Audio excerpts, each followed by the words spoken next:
Good morning, my name is Sergeant Sabo and this brief is unclassified. Today I'll be briefing our squad on an ambush with this terrain model and a digital map to help us understand the TRPs better. So our mission for today is to conduct a squad ambush to destroy an enemy squad patrol no later than 1200 in order to prevent disruption to command and control of U.S. forces in zone. I received this mission at 0700, it's now 0730 when I'm briefing you. The situation is that a North Torbian motorized squad is attempting to emplace a electronic intelligence system near the tunnel complex in Chowongal, which is up in this area up here, not pictured. So the enemy will be using a local road networks to take the route 35, which is right here. It's going to come from up here and all the way out to Chowongal. And it's to the south of Hill 249, which is this big hill right here, and just going to go up right over there. And this is going to happen no later than 1200 this afternoon.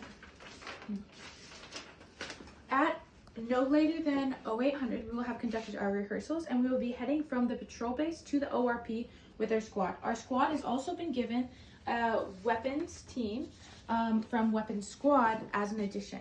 So once we get to our ORP, we will set up a ORP and we will conduct Leaders Recon.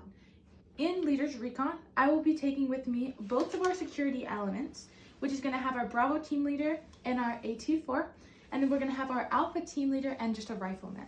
Along with our two security teams, we're going to have me, which is the squad leader, and then we're also going to have the assistant gunner for the we're going to have an assistant gunner for the assault team, and then one of the an assistant gunner from the support by fire team.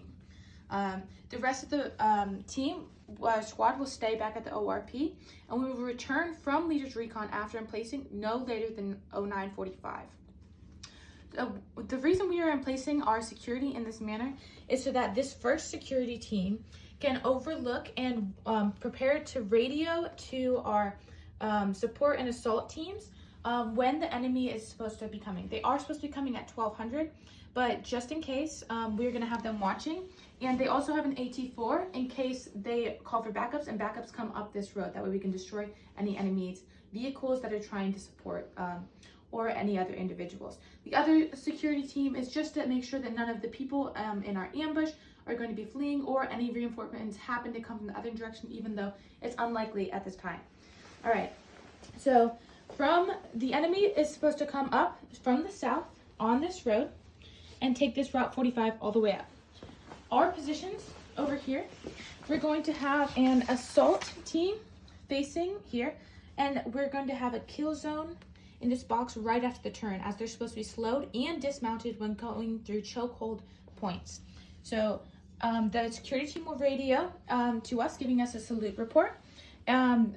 And from that, we will prepare our people. There are going to be 3 TRPs that we're looking at as the support and assault groups. Let's come up here to the digital map. As they turn around the bend, you're going to see a building-like structure. This will be TRP 1. Once the enemy crosses this TRP, we are going to prepare to engage them. I, as squad leader, will engage with my M4. And if my M4 has issues for anything else, our pace plan would then go to the 240 in the support by fire, which would then engage. The initial communication for these different shifting and lifting fires will be radio, but then we will revert to star clusters if anything else happens. So TRP 1, once they pass it, we will engage. I will begin the engagement, and then the support by fire will put their AT4 directly aiming for the CSK 141, as it's the most casualty producing machinery that they will have.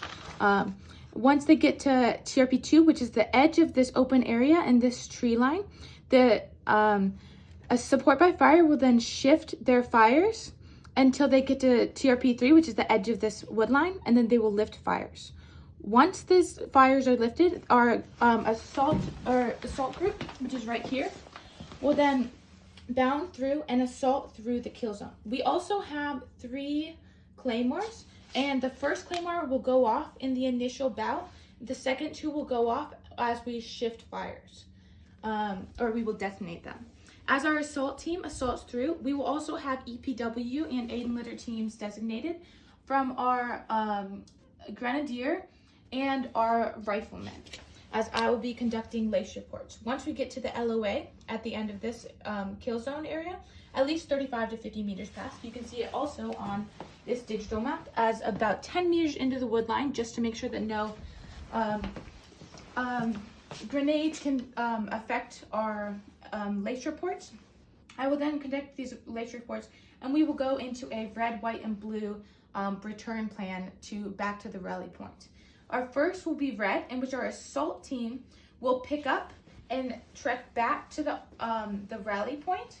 We will then call white, which will be our support by fire. When the red was originally called for the assault team, the support by fire was breaking down their tripods to bipods, and then when white is called, they're picking up their gun and they're going to the rally point.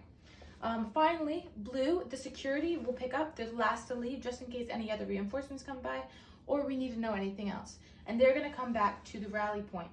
This whole operation, we should be off the objective in no longer than 8 minutes.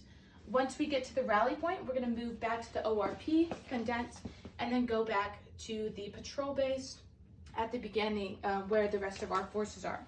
My reasonings for doing this ambush right here instead of over in this area is that they would most likely be dismounted on this edge here while you're in between trees, while this is more of an open area with this swamp, and they may not be dismounted. I also did not want to do an LOA within the swamp area.